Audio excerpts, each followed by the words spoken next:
So ayun nga guys, meron tayong gagawin dito na iPhone 11. Kita niyo naman wala nang display. I mean, wala nang makita dahil sa nangyari sa kanya. So ask natin yung may-ari kung bakit naging ganito yung cellphone niya or yung LCD niya. iPhone 11 to guys. Ayan si ma'am. Ano ba nangyari dito ma'am? Nahulog ng kapatid ko. Kapatid mo nakahulog dito? Bakit ma'am nahulog ma'am? Actually, ilang beses niya na rin kasi nahulog yan. So tapos Tapos nung last na nasanggi niya, hindi naman gaanong malakas pataas yung or ano? Oo.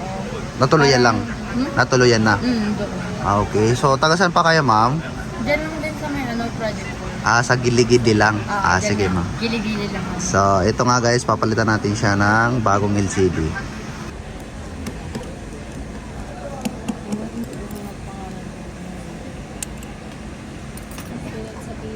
Kasi ako nasasayan sa kanya yung pangalan ng mamaya. Yung iba dito, binablock ko.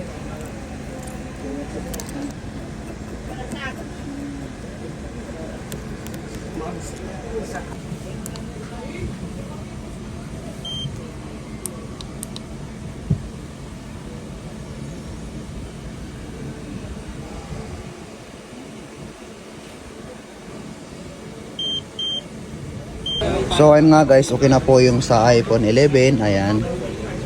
Napalitan ko na po siya ng LCD. So, as you can see, natatouch naman siya na maayos. So, sa may gusto magpagawa sa amin, mag-PM lang po kayo sa aming FB page, cellphonerepair.tv.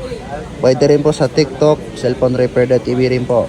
So, wag niyo po kalimutan mag-like and follow. Maraming salamat po and God bless. Ay, bigyan natin to sa mga magaganda nating customer.